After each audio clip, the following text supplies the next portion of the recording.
Welcome to Virtuous. Real talk. Real women. Real solutions. I am Aiyana Green. Dr. Katryna King-Evans. Tina Ford.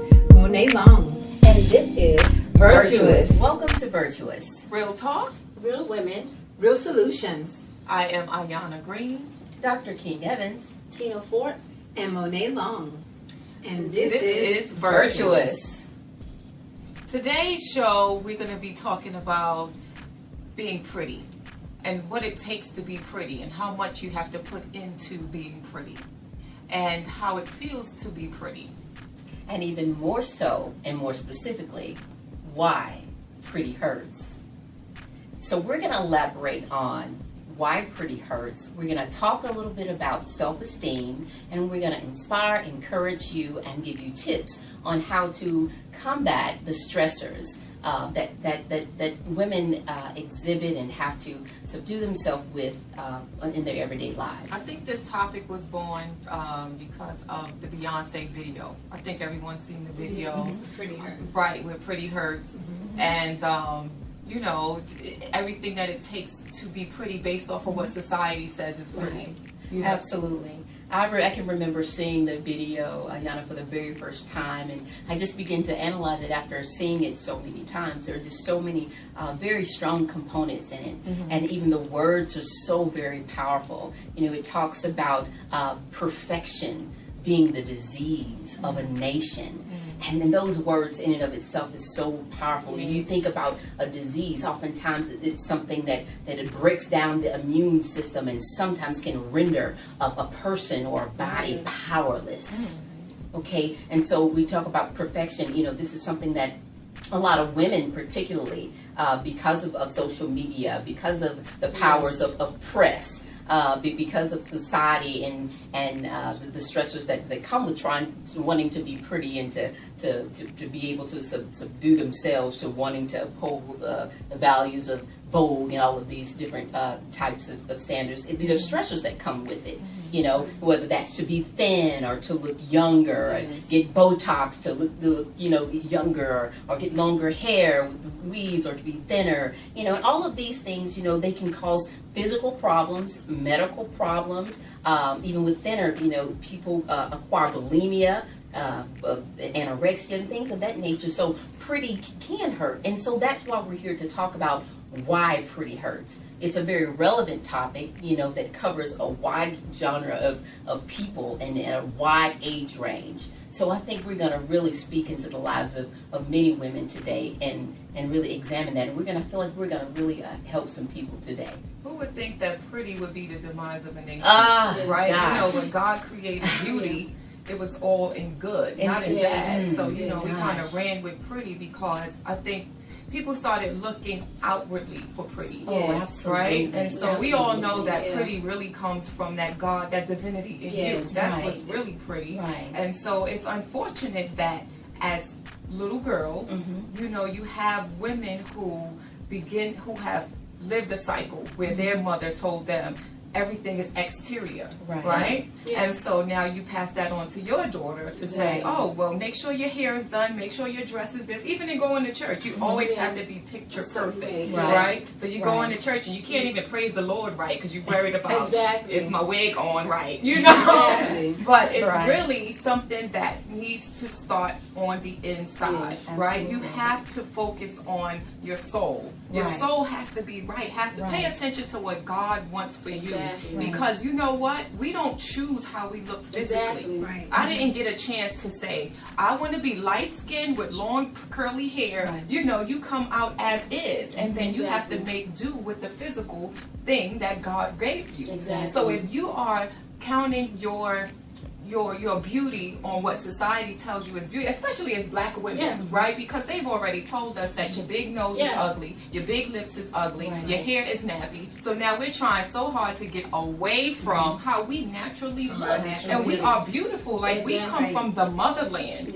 You know, where our skin, our pigmentation, we glow. We like glow in the dark. So why, my question is why do, after all these years, we still allow society to depict what is beautiful for us as black women? Why? I think, for one, it's because we still haven't gotten to the core.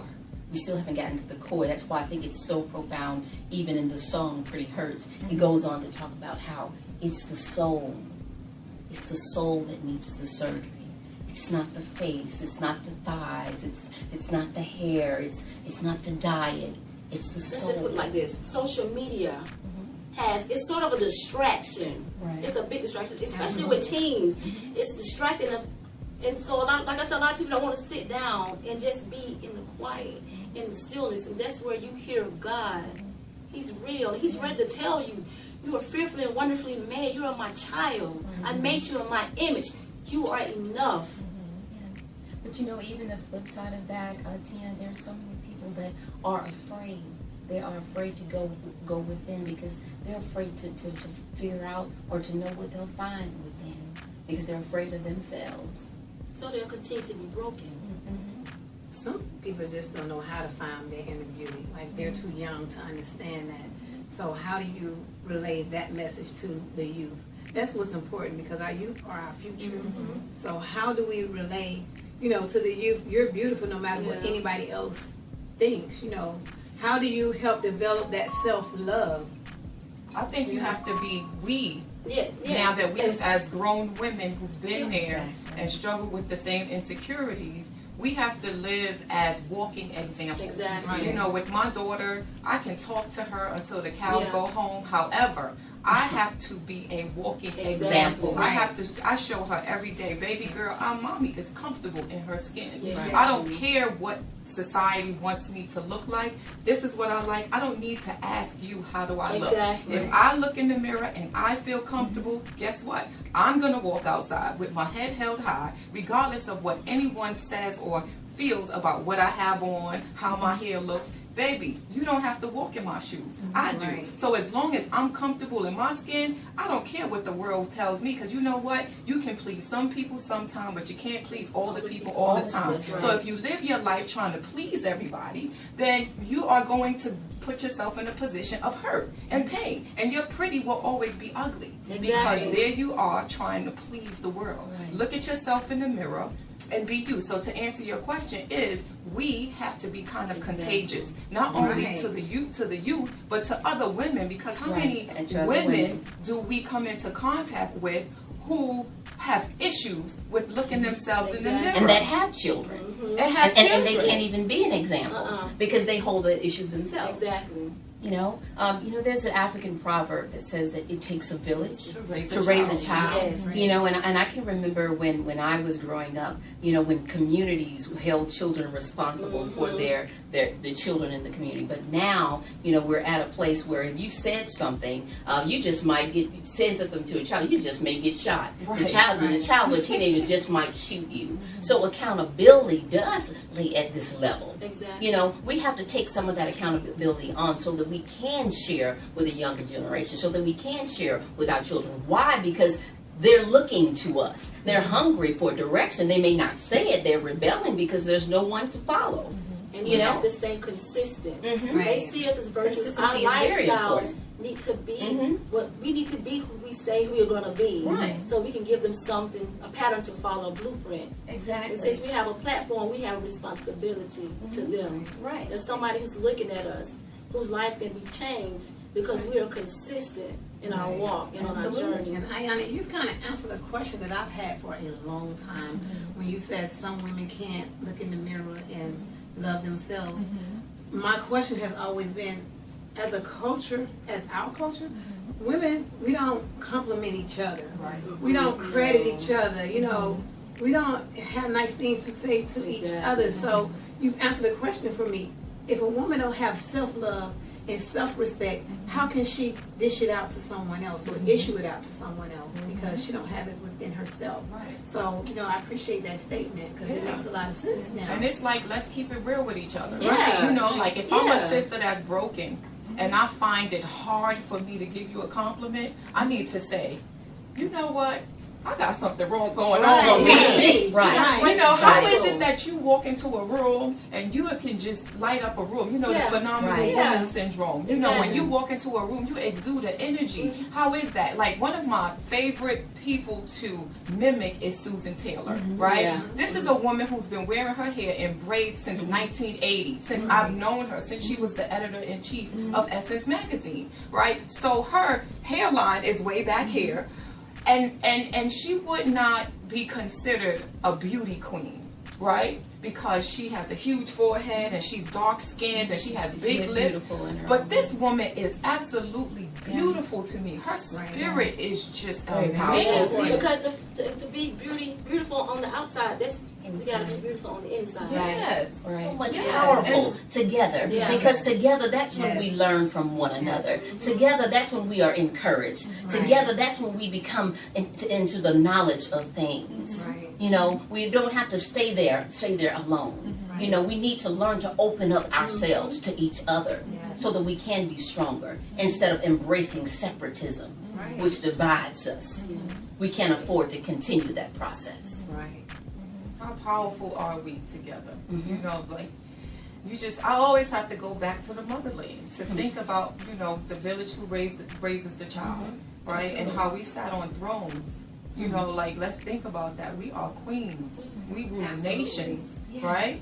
Michelle Obama is in the White House. She is the first lady, you know, and she's not a Jenny or a Kelly or a Lisa. Her name's Michelle from Southside, right? So think about that. Like, when you come from those humble beginnings, it's okay to say, I'm in a humble place, right? And so what are my tools? What do I have to work with? I have a pencil and a pen. That's it. Okay, well then start writing. Write your thoughts down. Like, it has to start somewhere, right? In order for you to make it from the South Side into the White House, right? And these are the things, like little things along the way that we pick up along our journey to increase our spirit, to make it more appetizing to the world. Because what are we known as? The angry black women, right? Just because I'm in thought doesn't mean I'm angry. Or just because you have passion, it doesn't mean I'm angry. I don't have to walk around smiling all the time when I speak just for me to be happy. Like, my spirit is good. That's just, I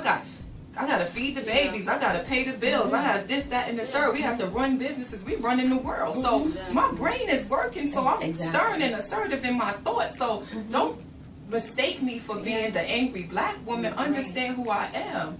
You know, but then again, should I learn how to shift that in my spirit too? Like, should I learn how to, although I have all those things going on inside of me, still give off something softer? You know, because for me, that's been a challenge. Like, everyone always says, you just come off it. You don't seem approachable until they approach me. You know, like, I didn't know that you were so sweet.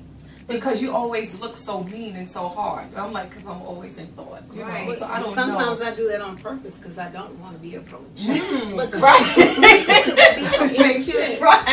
could there be some insecurities they feel within themselves? That's another element. You know, should you even have to change at all? You know, or could they be someone else's insecurities? Well, that's because people, what it is.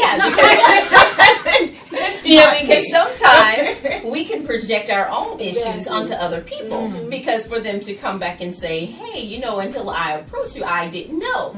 You know, sometimes we have to come out of ourselves. So going back to the song, remember in the song when it said, what's in your head, it doesn't matter. And then you remember you were saying, pick up a pen, you know, do some. What's encouraging them to pick up a pen when you're hearing on the radio, you know, what's in your head doesn't matter. It's all about your appearance. It's all about what you're wearing. Like your knowledge, right? And your ability. Yes. So knowledge is not important right now. You know, just look as best as you can, and then you're accepted by society.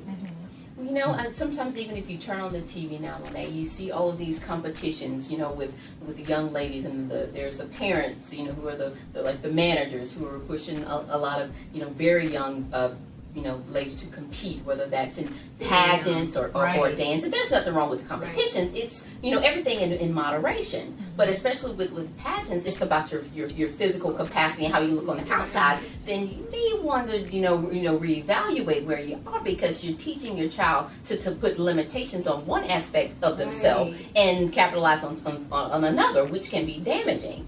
Okay, so I gotta play devil's advocate. Go right ahead, Aiyana. You take your place. Okay, have at it. So, what about the sister who, she lacks everything that we say you need, right? Exactly. And so she finds her, but she's pretty. The girl is beautiful, but she don't really have too much up here, okay? And so she found a way to make some money for herself. So she found a pole, right? She finds a pole because her body is banging, but she wasn't smart enough to be a model, but she is everything in the strip club. Hold on. And she's bringing in $200,000 a year, right? She has a baby, right? So now that she's this is after the stripper pole. This is right. This is her life. This is her journey. This is her journey. So she's done stripped her way. She's $200,000 plus a year. She's driving the best car, living in the best house, and now she has a child, right? And so her child now lives in that great neighborhood, goes to the best school, and now has a much better life than she had because of what she decided to do on the pole. What do we say to those women? We'll call her Stacy. We'll make this a case scenario. For Stacy. For Stacy. Okay. And we'll just work our way over. Okay. But I'll just start here. Maybe we'll go from this way. I'll just say, first of all, I'm not here to judge Stacy. Okay? I don't have a heaven or a hell to put Stacy in. And because I only have the information you gave me, first of all, I didn't hear Stacy having the mindset that this is all that I have. Stacy's mom didn't tell her this is the only way. Stacy just decided on her own that this is what I'm gonna do. Okay, so she consciously made that decision. It didn't sound like it was affecting anything, and this is just how life came about.